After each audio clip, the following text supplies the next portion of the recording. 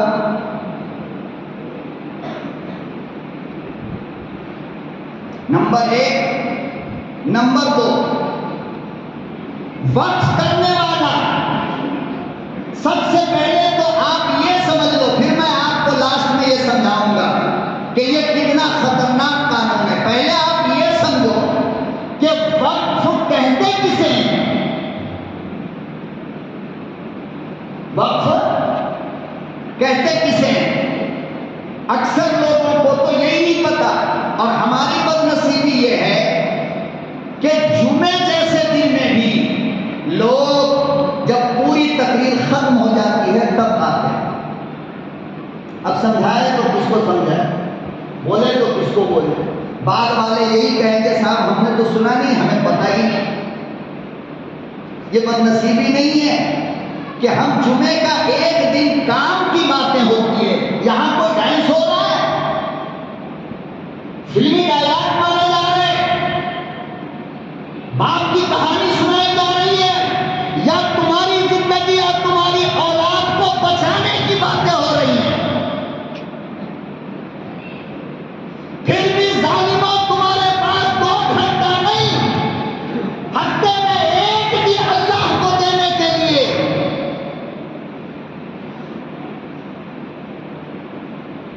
ہم تمہاری بھلائی کے لیے، ہم تمہارے اولاد کی حفاظت کے لیے، ہم تمہاری مسجد کی حفاظت کے لیے، ہم قبرستان کی حفاظت کے لیے، ہم درگاہوں کی حفاظت کے لیے اپنا سینہ کھولنے، اپنے گلے کو پھاڑ کر چیخ چیخ کر چلا چلا کر آپ کو بتائیں، مگر آپ کے کان پہ کوئی اثر نہیں۔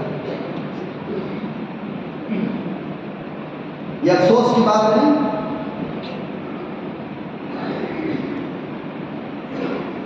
نماز کے لیے چھٹی، چلو بھائی، کیا کہے گا؟ مولانا وقت نہیں ملتا، کیا کہے گا؟ بولو بھائی، اکثر یہ سننے کو ملتا نہیں ملتا؟ ارے بھائی نماز کیوں نہیں پڑھتے ہو؟ ٹائم ہی نہیں ملتا ہے۔ یہ کس کو کہہ رہے ہو تم؟ یہ جملہ کس کو کہہ رہے ہو؟ مولانا کو نہیں، بلکہ یہ جملہ تم اس کو کہہ رہے ہو جس نے تم کو وقت دیا ہے۔ ایک سانس بھی اس کی اجازت کے بغیر لے پاؤ گے تو 5 منٹ، 10 منٹ، گھنٹہ، 2 گھنٹہ، 4 گھنٹہ، 12 گھنٹہ، سال، 2 سال، 20 سال، 25 سال، 30 سال، یہ جو پورا وقت ہے اس کا مالک کون ہے؟ بولو بھائی کون ہے؟ پھر آپ اس کی عبادت کے لیے کہہ رہے ہو کہ میرے پاس وقت نہیں ہے۔ اگر یہ بات کہتے ہو تو کان کھول کر کے سن لو، ہوشیار رہو، کہیں ایسا نہ ہو کہ مرنے سے پہلے تم یہودی یا نصارا بن جاؤ، اس لیے کہ تم اللہ سے بغاوت کر رہے ہو، تم اللہ کو رانگ جواب دے رہے ہو۔ وقت نہیں ہے، تیرے باپ کا وقت ہے، وقت دینے والے کو کہتا وقت نہیں۔ تھوڑا سا گردن کو ایسے مروڑ دینا، 3 دن تک ICU میں جا کے سوتے رہو گے، پھر کہنا وقت نہیں ہے، پتہ چل جائے گا۔ 2 سیکنڈ کے لیے یہ دھڑکن رک جائے نا، ایمبولینس میں بیٹھ کر جاؤ گے، 15 دن جیدیوا والا سلا دے گا پانی لگا کر کے، پھر کہو گے وقت نہیں ہے۔ 10 منٹ اللہ کے لیے نہیں ہے، کام نہیں روک سکتا، کام نہیں چھوڑ سکتا، تو کیا کہتا ہے؟ ظالم، مولانا وقت نہیں ہے۔ پھر آگے چلے، ایک بندہ ملا کام کرتا ہوا، بھائی نماز پڑھ لو چل کر کے، مولانا کپڑا کرتا ہے، کیا کہتا ہے؟ بولو بھائی کیا کہتا ہے؟ کپڑا کرنا ہے۔ ایک راؤنڈ ادھر سے پلٹ کر کے اسی کے پاس آؤ، بھائی ولیمے کا ٹائم ہو رہا ہے، ولیمے میں جانا ہے، اچھا تو 2 منٹ رک، میں کپڑا بدل کے آ رہا ہوں۔ بے غیرت، بے شرم، بے حیا، ولیمے کے لیے تیرے پاس کپڑا بدلنے کا ٹائم ہے، لیکن جس رب نے تجھے کپڑا دیا اس کو سجدہ کرنے کے لیے تجھے کپڑا بدلنے کا وقت نہیں۔ اگر تو ایسا مسلمان ہے تو یاد رکھ، کہیں مرنے سے پہلے ایمان نہ چلا جائے۔ اگر تیری قدر تیری نظر میں نماز سے زیادہ ولیمے کی ہے تو پھر ایمان بچا پاؤ گے؟ ایمان بچے گا؟ اس لیے اپنے عقل کو ٹھکانے رکھو۔ اس لیے علماء کی مجلس میں تم کو بلایا جاتا ہے۔ تمہارے بخار کی دوا کلینک میں ملے گی، پیٹ کے درد کی دوا کلینک میں ملے گی، جسم بیمار پڑ جائے ہزاروں ڈاکٹر ملیں گے، لیکن یاد رکھو اگر تمہارا ایمان کمزور ہو رہا ہے تو اس کی ٹانک تمہیں جمعے کے دن مسجد میں ملے گی، جس سے تم اپنے ایمان کو ریپیئر کر سکو، نیا بنا سکو۔ لیکن جمعے کا 2 گھنٹہ بھی نہیں ہے ہمارے پاس اپنے ایمان کے لیے۔ کیوں؟ اس لیے کہ ایمان سے زیادہ قدر ہمارے نزدیک ہمارے جسم کا ہوتا ہے۔ اب ظاہر بات ہے یہ پوائنٹ کی باتیں کرنے کے لیے علماء کے پاس جمعے کا دن ہوتا ہے کہ جمعے کے دن ہماری قوم آئے گی، تھوڑا ہم اپنا درد بیان کریں گے، تھوڑا اپنی قوم کا درد سنیں گے، پھر ہم دونوں مل کر کے درد کو بانٹیں گے، باقی اللہ کے ہاتھ میں۔ لیکن یہ موقع بھی نہیں۔ فلم کے لیے 3 گھنٹہ پورا ہے، آدھا گھنٹہ لائن میں رکھ کے ٹکٹ دیا وہ ایکسٹرا ہے، یہ 3 گھنٹہ تو اندر کا ہے۔ لیکن جمعے کے لیے ہفتے میں 1 دن 2 گھنٹہ ہمارے پاس نہیں، تو کیا معلوم ہوگا؟ آپ بتاؤ۔ سوشل میڈیا پر جو کام کی چیزیں آتی ہیں وہ تو آپ دیکھتے نہیں، بیہودہ چیزیں آپ دیکھتے ہو، تو پھر آپ اپنے آپ کو بچانے کا راستہ کہاں سے ڈھونڈو گے؟ تو پہلے آپ وقت کو سمجھو کہ وقت کسے کہتے ہیں اور یہ کب سے شروع ہوا۔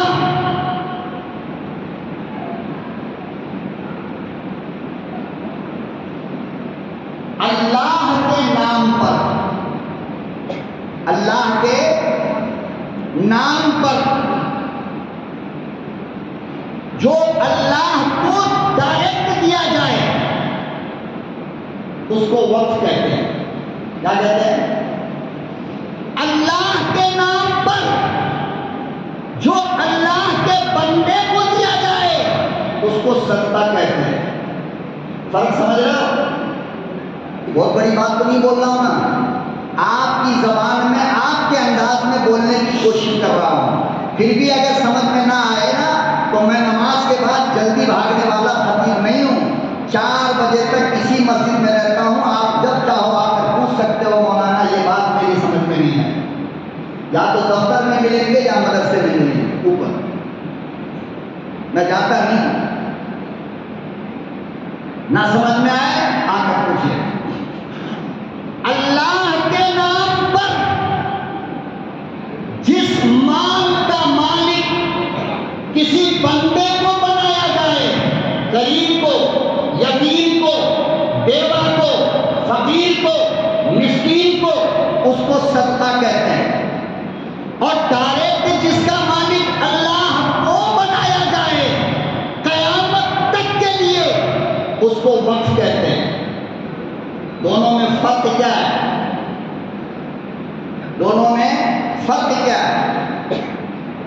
اللہ کے نام پر جس مال کا مالک آپ نے کسی انسان کو بنایا اس کا ثواب وہاں پر ختم،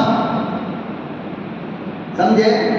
اس کا ثواب وہاں پر مثال کے طور پر آپ نے کسی ایک فقیر کو مانگنے والے کو صدقہ دیا 10 روپیہ، اب 10 روپیے کا جتنا بدلہ میرا اللہ دے سکتا ہے وہ ایک بار دیا، آپ کے رجسٹر میں لکھا گیا، بات ختم ہو گئی۔ لیکن جو مال، جائیداد، مکان، دکان، زمین اللہ کو دیا جائے، جناب رسول اللہ صلی اللہ علیہ وسلم نے فرمایا کہ اس کا ثواب دینے والے کو قیامت تک ملتا رہتا ہے، مرنے کے بعد نہیں۔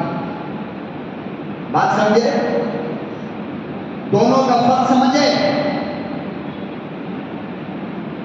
اس کو کہتے ہیں وقت۔ مثال کے طور پر آپ کے پاس 4 ایکڑ زمین ہے، آپ نے 1 ایکڑ زمین کو سبحانیہ مسجد کے نام کر دیا اور آپ اس زمین کے مالک ہو، یہ نہیں کہ بھائی کے نام کی زمین ہے اور آپ وقف کر دو تو وقف نہیں ہوتا۔ جس زمین کے آپ مالک ہو، جس مکان کے آپ مالک ہو، جس دکان کے آپ مالک ہو، آپ نے وہ دکان، وہ مکان، وہ زمین آپ نے مسجد کے نام کر دیا کہ میں اس کو مسجد کے نام کرتا ہوں، اس کو کہتے ہیں وقف۔ کیا کہتے ہیں؟ اسلامی قانون کے مطابق اب اس زمین پر کبھی بھی دینے والا دعویٰ نہیں کر سکتا کہ یہ میری زمین ہے، یا دینے والے کا کوئی رشتہ دار، بیٹا، پوتا یہ دعویٰ نہیں کر سکتا کہ یہ میری زمین ہے۔ کیوں؟ ایک بار جو اللہ کے لیے وقف ہو گیا وہ قیامت تک کے لیے اللہ کا ہو گیا، اب اس پر تمہارا دعویٰ چلنے والا نہیں۔ ہاں، اس کا ثواب تم کو زندگی میں بھی ملے گا، اس کا ثواب تم کو قبر میں بھی ملے گا، اس کا ثواب تم کو قیامت کے دن بھی ملے گا، اس کا ثواب تم کو اللہ کے سامنے جب بیٹھے رہو گے اس وقت بھی بولو، ارے بولو، اس کا ثواب ملتا ہے۔ اس کو کہتے ہیں صدقہ جاریہ اور اس کو کہتے ہیں وقف کی املاک، اس کو کہتے ہیں وقف۔ اللہ کے نام پر اپنی دکان، مکان، زمین، جائیداد کو کیا کیا؟ دے۔ اچھا، یہاں تک ایک بات تو میں سمجھتا ہوں آپ کو سمجھ میں آئی ہوگی، سمجھ میں آ گئی نا؟ اب آگے چلو۔ دیکھو آج میں تقریر نہیں کر رہا ہوں، آج آپ کو میں مودی جی کی غلط پالیسی اور مودی جی کے دشمن، مسلمان دشمنی پر مبنی جو بل پارلیمنٹ کے اندر یہ حکومت لا رہی ہے مسلمانوں کا وجود ختم کرنے کے لیے، اسے سمجھانا چاہتا ہوں۔ وقت سمجھ میں آیا؟ اب دوسری بات، اس طریقے سے وقف سب سے پہلے کس نے کیا اسلام میں؟ اس طریقے سے وقف سب سے پہلے اسلام میں کس نے کیا؟ سب سے پہلا وقف جناب رسول اللہ صلی اللہ علیہ وسلم۔ کیسے؟ جنگ احد نام تو سنا ہوگا نا، اسلامی جنگ ہوئی تھی، جنگ احد۔ اس جنگ کے اندر ایک یہودی مسلمانوں کے ساتھ مل کر جنگ کیا تھا غیروں سے۔ جب وہ یہودی مرنے لگا تو اس کے پاس 7 باغ تھے کھجور کے۔ کتنے؟ 7 باغ۔ اس نے مرنے سے پہلے جلدی سے آقا صلی اللہ علیہ وسلم کو آواز دیا اور کہنے لگا یا رسول اللہ صلی اللہ علیہ وسلم، میں یہ 7 باغ کا مالک آپ کو بناتا ہوں، آپ جو چاہو کرو۔ اللہ کے نبی صلی اللہ علیہ وسلم نے یہ 7 باغ اللہ کے نام وقف کر دیا کہ میں اس کو اللہ کے لیے وقف کرتا ہوں۔ دوسرے نمبر پر جو وقف کیا اللہ کے لیے اس کا نام ہے حضرت عمر فاروق۔ کیا نام نام ہے؟ تیسرے نمبر پر جس نے وقف کیا اس کا نام ہے داماد مصطفیٰ حضرت علی۔ چوتھے نمبر پر جس نے اللہ کے لیے وقف کیا اس کا نام ہے حضرت عثمان غنی۔ مدینے کا ایک کنواں تھا جس کا نام تھا بئر روما۔ کیا نام تھا؟ بئر روما۔ وہ ایک یہودی کا کنواں تھا اور اس میں میٹھا پانی آتا تھا۔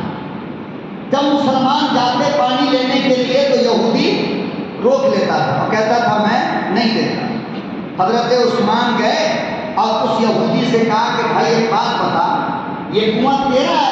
کہاں میرا ہے؟ کہا کہ تو بیچے گا؟ کہا کہ مدینے میں کون خرید سکتا ہے میرے کنویں کو؟ کہا کہ بول کتنے میں بیچے گا؟ اس نے منہ مانگا پیسہ بولا اور حضرت عثمان نے منہ مانگا پیسہ دیا اور کہا کہ آج کے بعد اس کنویں کا مالک مدینے کا مسلمان ہوگا۔ آج بھی وہ کنواں ہے۔ کیا ہے وہ؟ اللہ کے بندے 2 منٹ کے لیے سوچو، 2 منٹ کے لیے، زیادہ نہیں، 1 سیکنڈ کے لیے سوچ کر کے دیکھو۔ 1450 سال ہو گیا ایک کنواں خرید کر جو عثمان نے دیا آیا ہے۔ 1450 سال سے اس کنویں کا پانی مسلمان استعمال کر رہا ہے۔ بتاؤ کوئی مقابلہ کر سکتا ہے عثمان کی نیکی کا؟ اور قیامت تک اس کا ثواب ملتا ہے۔ 5ویں نمبر پہ جو وقف کیا ہے وہ حضرت ابو بکر صدیق ہیں۔ اس کے بعد ایک آیت نازل ہوئی قرآن کریم کی، لن تنالوا البر حتی تنفقوا مما تحبون۔ اے مسلمانوں، تم کامیابی کی منزل تک اس وقت تک نہیں پہنچ پاؤ گے جب تک کہ اللہ کے راستے میں اس مال کو صدقہ خیرات نہ کرو، اس مال کو اللہ کے حوالے نہ کرو جو تم کو سب سے زیادہ پسند ہے۔ جو آپ کو سب سے زیادہ پسند ہے اس مال کا صدقہ کرو گے تو کیا ہوگا؟ تم نیکیوں کی بلندی تک پہنچ پاؤ گے۔ ہمارا نظریہ کیا ہے؟ جو رات میں کھانا بچ گیا وہ صبح فقیر کو دے دو۔ قرآن کیا کہتا ہے؟ قرآن کیا کہہ رہا ہے؟ نہیں، تازہ دینا ہے، جس کو تم اپنے لیے پسند کرتے ہو وہ صدقہ کرو گے تو کہاں جاؤ گے؟ بھلائی تک پہنچ سکتے ہو۔ جب کپڑا پرانا ہو جائے گا تو ماں کہے گی بیٹا تجھے ٹائٹ ہو رہا ہے، نہیں، فلانے یتیم بچے محلے میں رہتے اس کو دے دو۔ تیری غیرت پہ جوتے مارنے کو دل کرتا ہے۔ جو تیرے قابل نہیں وہ اللہ کے غریب کے قابل ہے، جو تیرے کھانے کے لائق نہیں وہ غریب کے لائق ہے۔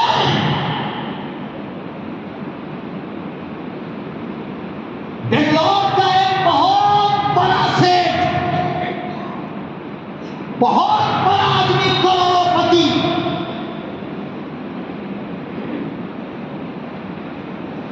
جب بھی ملتا تو ہاتھ چومتا تھا، پیشانی کو بوسہ دیتا۔ 4 سال تقریباً 5 سال ہونے کو آ رہا ہے، مجھ سے کوئی بات نہیں ہے۔ اس کی وجہ کیا بنی پتہ آپ کو؟ صرف ایک بات، بس صرف ایک بات، بڑے ہوٹل کے اندر کھانے کے لیے لے کر کے گیا بندہ، آؤ مولانا فلانے ہوٹل میں ہماری فیملی نہیں ہے، آپ کی فیملی میں نہیں ہے، وہاں جا کر کے کھانا کھائیں گے۔ نہ میں اس کا نام بتاؤں گا آپ کو، نہ ہوٹل بتاؤں گا، ورنہ غیبت ہو جائے گا۔ کیا ہوگا؟ اور غیبت حرام ہے۔ ہوٹل میں لے کر کے گیا اور پتہ نہیں کیا کیا وہ کتاب کچھ دیکھا۔ ہم لوگ مدرسے کی سوکھی روٹی رات کی، صبح کی دوپہر کھانے والے، ہمیں کیا معلوم آرڈر دینے کا طریقہ کیا ہوتا، فلانا ٹھکانا۔ جو بیوی بنائی نمک روٹی اٹا کھٹا کھا کر کے اپنے کام کو نکل، غریب ہوتا ہے بیچارہ مولوی۔ اس نے جو آرڈر دیا، اللہ کی پناہ، یہ مندی اور پورا مرغ مسلم فلانا ڈھکانا۔ میں نے کہا کہ صاحب 2 ہی آدمی تو ہو یار، اتنا سب کچھ کیوں؟ 2 روٹی منگا لیتے، دال منگا لیتے، کہانی ختم۔ کہا مولانا اتنے بڑے ہوٹل میں دال روٹی کوئی کھاتا ہے کیا؟ میں نے کہا پھر سب کھاؤ. بہرحال خلاصہ یہ ہے کھایا بچ گئے, آدھا سے زیادہ حصہ بچا. اس نے جو ہے سے بلایا ایک آدمی کو, کہا بھائی ایک کور لے کر کے آؤ. میں نے کہا کہ کور کیوں منگا رہے ہو؟ کہا کہ یہ جتنا بچ گیا ہے نا مولانا, یہ سارے کا سارا ہم لے لیں گے, ہمارے یہاں جو فیکٹری میں بچے ہیں وہ شوق سے کھا لیتے ہیں. میں نے کہا کہ شرم آنی چاہیے, اللہ کا گھر ہے. آج تک دنیا کی کوئی طاقت مسلمانوں تمہاری دعاؤں کی برکت سے, اللہ کے گھر کی غلامی کی برکت سے, کسی کی مرسڈیز کاریں اور کسی کا BMW اور کسی کا بنگلہ اور کسی کی دولت مجھے آج تک نہیں چھپا پائی ہے. یہ میرے رب کا فضل ہے, میرے ماں باپ کی دعا ہے. میری نظر میں ان کے مال و ثروت کو, ان کی دولت کو آج تک قبول نہیں کیا. اور ڈر نام کی کوئی چیز نہیں, شریعت کی بات کہنے. میرا بابا ہو اسے بھی کہوں گا, ماں ہو اسے بھی, بیوی ہو اسے بھی, صدر ہو اسے بھی, سیکریٹری ہو اسے, کوئی بھی ہو, شریعت کے خلاف اگر کوئی قدم اٹھے گا تو مجھے کچھ بھی یاد نہیں رہتا الحمدللہ مذہب اسلام کے بعد. میں نے کہا آپ کو شرم آنی چاہیے کہ آپ اپنا بچا ہوا کھانا صدقہ کرو گے. قرآن کہتا ہے نانا لن تنالوا البر حتی تنفقوا مما تحبون.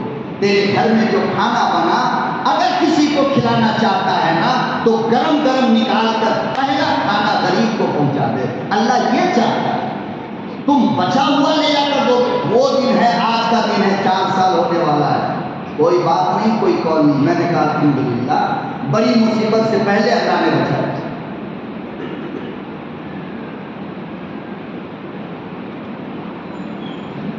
جب یہ آیت نازل ہوئی تو حضرت طلحہ آ گئے اور کہنے لگے یا رسول اللہ, اللہ کو میری سب سے پسندیدہ چیز چاہیے. کہا تو حضرت طلحہ نے کہا کہ سب سے پسندیدہ میرا کھجور کا باغ ہے, میں اللہ کے لیے وقف کرتا ہوں. حضرت عبادہ ابن صامت کے صحابی ہیں, والدہ کا انتقال ہوا, نبی کی خدمت میں آئے, کہنے لگے, ترمذی کی روایت ہے, اور کہنے لگے یا رسول اللہ میں اپنی ماں کے لیے کیا صدقہ کروں؟ فرمایا پانی صدقہ کرو. حضرت عبادہ ابن صامت نے ایک کنواں کھدوایا اور پبلک کے نام وقف کر دیا, اللہ کے لیے اس کنویں کا پانی پیتے. تو وقف اس مال کو کہتے ہیں جو ڈائریکٹ اللہ کو دے دیا جائے. صحابہ کے بعد تابعین, تبع تابعین, پھر اس ملک ہندوستان کے اندر 1000 سال تک مسلمانوں نے حکومت کیا, مسجدیں بنوائی, خانقاہ بنوائے, مزارات بنوائے اور بہت ساری نہ جانے کیا کیا چیزیں بنوائی. ان لوگوں نے مسجد کو چندے سے چلانے کے لیے نہیں بلکہ مسجد کو اپنے بلبوتے پر چلانے کے لیے مسجد کے نام سے ہزاروں ایکڑ زمین کر دیا کہ اس زمین کے پیداوار سے مسجد چلے گی, اس زمین کے پیداوار سے توکل مستان کی قبر چلے گی, اس کا درگاہ چلے گا, اس مسجد کے امداد سے درگاہ چلے گا. چندہ نہیں ہوگا, مسجد کے لیے, درگاہ کے لیے اور مزارات کے لیے, مدرسوں کے لیے, قبرستان کے لیے کوئی چندہ نہیں ہوگا. حکومت سے نیند نہیں مانگی جائے گی بلکہ اس کے نام جو زمین وقف ہوگی اس کی کمائی سے چلے گا. اس کو وقف کہتے ہیں. کیا کہتے ہیں؟ یہ بولو, اس کو کیا کہتے ہیں؟ داستان بڑی لمبی ہے, وقت بہت کم ہے. شارٹ کٹ میں اصل چیز میں آپ کو سمجھانا چاہتا ہوں. آج بھی مسلمان اس ملک کا اللہ کے نام سے وقف کرتا ہے. کرتا نہیں کرتا؟ آج بھی کرتا ہے. مولانا یہ میری زمین ہے, مدرسے کے لیے وقف کرتا ہوں, مدرسہ بنا. کرتا ہے نہیں؟ یہاں بھی بہت سارے لوگ ہوں گے جن کے دل کے اندر ارمان امنگ مار رہا ہوگا, کاش کہ میرا اللہ مجھے دیتا تو میں بھی مسجد کے لیے وقف کر دیتا, بلڈنگ خرید کے وقف کر دیتا, زمین خرید کے وقف کر دیتا کہ مولانا اس زمین کو مسجد کے لیے, اس گھر کو مسجد. تو آج بھی لوگ وقف کرتے ہیں. اس طریقے سے ہندوستان کے اندر مسجد, مدرسہ, قبرستان, درگاہ, خانقاہ, مزارات, ان کے نام سے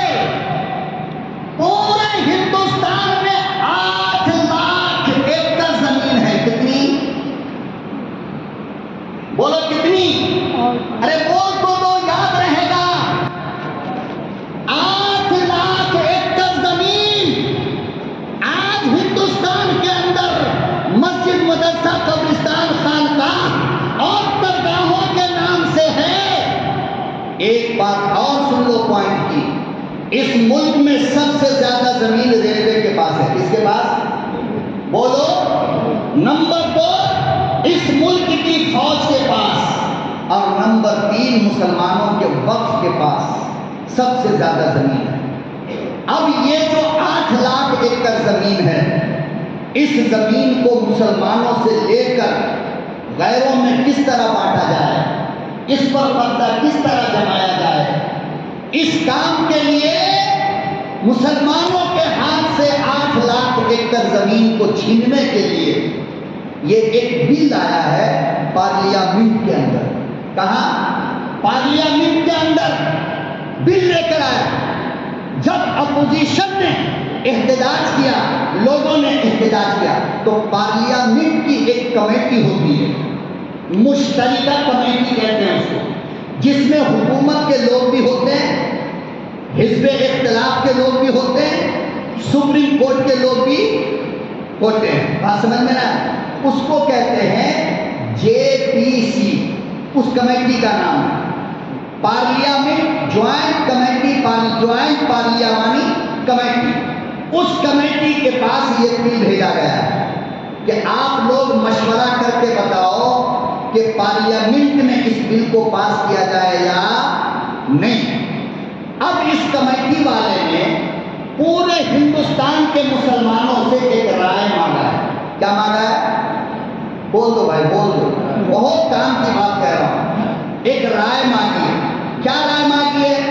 کہ پورے ہندوستان کے مسلمان اپنی رائے دیں کہ یہ بل پاس ہونی چاہیے یا نہیں۔ آپ لوگ کیا چاہتے ہو؟ پاس ہونا چاہیے؟ نہیں نا؟ تو اس نے ایک ای میل نمبر دیا ہے سوشل میڈیا پر اپنا احتجاج درج کرانے کے لیے۔ آپ اپنے گھر میں بیٹھے بیٹھے ووٹ ڈال سکتے ہو کہ مجھے یہ بل نہیں چاہیے، اور ایک بار کوڈ اس نے جاری کیا ہے کہ 13 ستمبر تک، کب تک؟ 13 ستمبر تک کم سے کم 40 کروڑ مسلمانوں میں سے اگر 50 لاکھ مسلمانوں نے بھی ووٹ ڈال دیا تو یہ بل وہیں پر کیا ہوگی؟ ختم ہو جائے گی۔ شرم کی بات یہ ہے مسلمانوں، آج کی تاریخ تک صرف 10,000 مسلمان نے ووٹ ڈالا ہے۔ کتنے؟ جتنے لوگ بیٹھے ہیں ان میں کس نے ڈالا؟ اٹھا دیا جائے تو 2-4 ملیں گے۔ خیر، جانکاری نہیں ہونے کی وجہ سے ایسا ہوتا ہے، لیکن یہ مسجد آپ کا مرکز ہے۔ اس مسجد سے آپ کے دین اور دنیا دونوں کو بچانے کی باتیں کی جاتی ہیں۔ مسجد کے باہر بار کوڈ کا کاغذ لگا ہوا ہے، بات سمجھ میں آئی؟ اس پر آپ جا کر اسکین کریں گے، اسکین کریں گے جی میل اوپن ہوگا، وہاں پر آپ کلک کریں گے، سینڈ کا ایک آپشن دکھائی دے گا، وہاں پر آپ کلک کرو گے، آپ کا احتجاج پارلیمانی کمیٹی کو پہنچ جائے گا، یعنی کہ آپ اس کے خلاف ہیں۔ میں سمجھتا ہوں یہ معاملہ بڑا مشکل ہے، پھر بھی آپ ہر بندے اپنے اپنے محلوں کے اماموں سے رابطہ قائم کر لیں۔ الحمدللہ امام، مؤذن، مدرس سب کو اس کا ڈیٹیلز معلوم ہے، لیکن خدا کے واسطے جس طرح اپنی موت سے بچنے کے لیے فکر کرتے ہو، اس بل کو ختم کرنے کے لیے اس ووٹ کی اہمیت کو سمجھو، اور اس کو ہر حال میں ووٹ آپ کو ڈالنا ہے۔ ڈالیں گے نا انشاءاللہ؟ 13 سے پہلے 50 لاکھ مسلمانوں کا چلا جانا چاہیے۔ آج کل الحمدللہ بچے بھی موبائل اتنا اچھا چلاتے ہیں، سوشل میڈیا پر وہ جی میل نمبر بھی چل رہا ہے مسلم پرسنلٹی کا، بار کوڈ بھی آپ کو آ ہی جاتا ہوگا کسی نہ کسی گروپ میں۔ تو فکر کے ساتھ اپنا احتجاج درج کریں، اپنے احتجاج کے ذریعے اس بل کو ختم کریں۔ اللہ تعالیٰ